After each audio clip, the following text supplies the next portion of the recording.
Hello, welcome to this video titled African Urban Actions. My name is Samson Aziaba. I am a PhD candidate in the Faculty of Architecture and the Built Environment. In January 2018, the Ethiopian Institute of Architecture, Building Construction and City Development, and the Faculty of Architecture of TU Delft organized a joint event in Addis Ababa that brought together a diverse group of researchers and practitioners to discuss African urban challenges.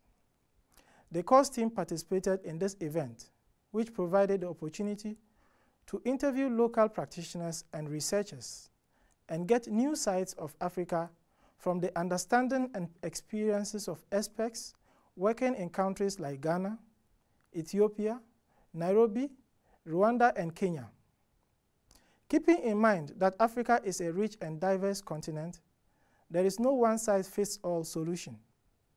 This video collects different testimonies about courses of action to tackle urban challenges and advices for young professionals.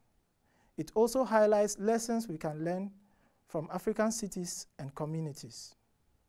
Enjoy it.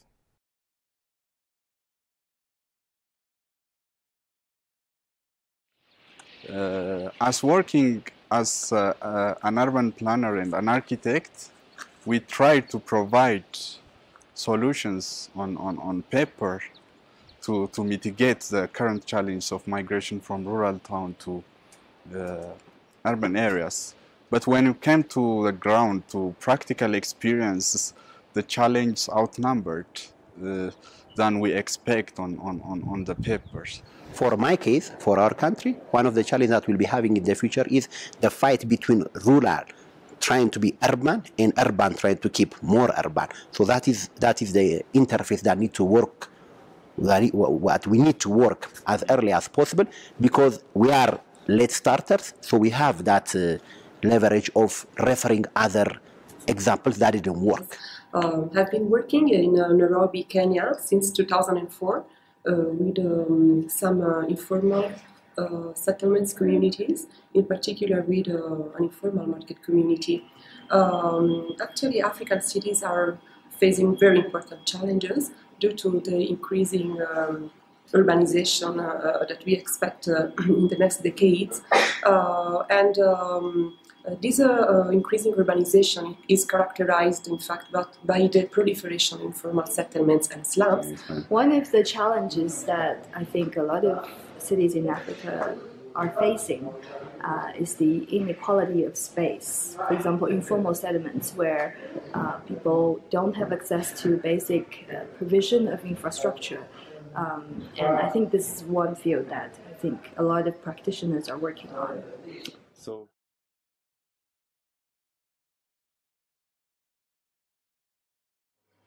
Well, tomorrow, if I was the mayor of Addis, I would really first standardize land use, for example, and I would standardize materials. I would be really working on making sure that there's quality and there's equitable transfer of resources to many.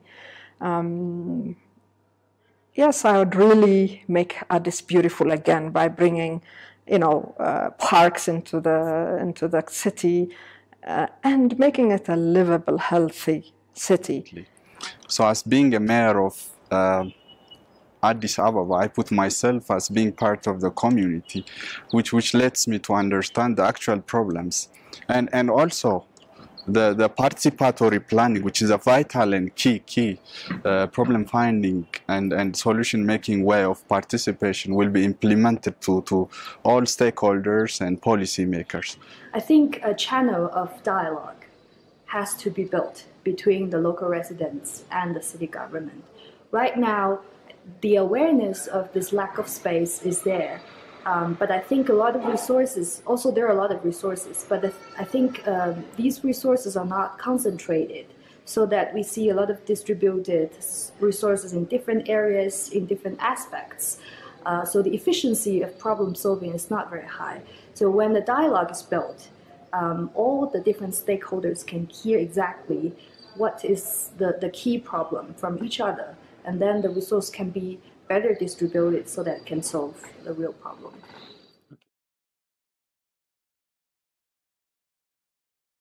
Yeah, we have so many problems, but we have plenty of good, valuable lessons that can be learned, I feel.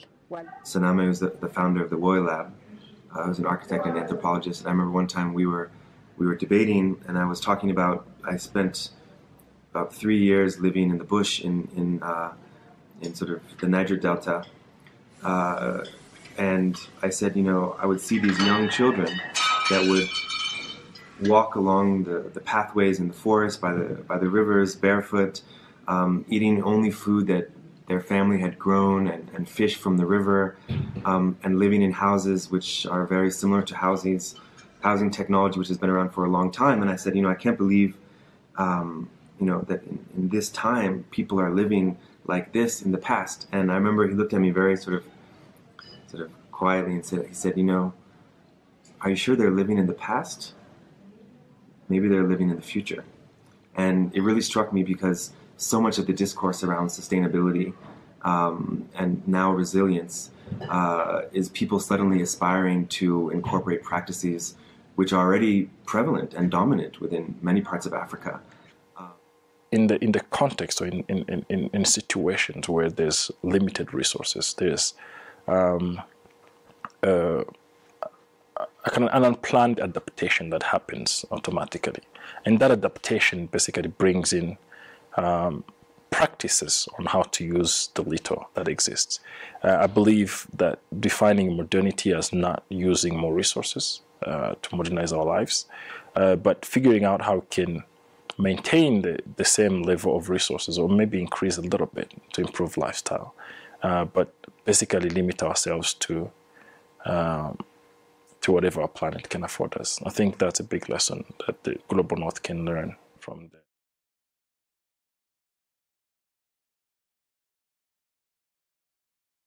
So the message I would give, and I've been giving, is Africa is the place to be, really, for us now. I mean, in the last 25 years, I have worked in Ethiopia.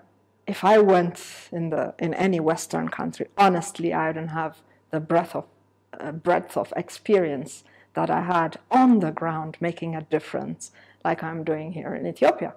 And you're not a number. You know, when you're here, you're visible. Your work, if you do it well and if you excel in it, is so much that people can see. And every day, it's not only about building, about designing, about practice. It's about touching people on a daily level. So for me, when I build a hospital, and when I go and build a school in the countryside, it's not about a huge project that will, you know, be in a magazine, for example, but it's really touching and making a difference in the people. So I would say not to be discouraged or scared by the fact that the African urban reality is very complex, is very difficult to deal with. On the contrary, it poses important challenges in terms of really starting a process of change. Something that I believe that architects and generally professionals can do by getting in touch directly and realistically with the community, trying to understand what their needs are, and also, more important, the way they use the space, the way they use the land, in order to really understand what are the needs and what a good approach of doing design is. I think African youngsters, African young planners, architects, they need to understand and not be ashamed of who they are. They first have to understand their space, what they see, and to learn also from the community. You know, everything that comes from outside is not necessarily better. We live in a world of connectedness, but they have to understand that there is a lot of value. Even if it looks primitive, there is value. There is a lot of lessons and a lot of knowledge. I remember I took once my students to an old historic city to survey. And you know what they said? Sir, what do we learn from this? This is traditional. We are educated to build high-rise buildings and so on. And I told them, yeah, wait and see. Just go and measure. So they went and looked at these traditional houses, areas, measured, and then a few days later, they came back and said, we really apologize. We learned so much that we didn't learn. Let's give them a chance to learn from tradition. We need as teachers to teach them to learn, observe, understand. Just not just pass by, but learn, talk to people, understand what we do. I think that's the lesson we should learn.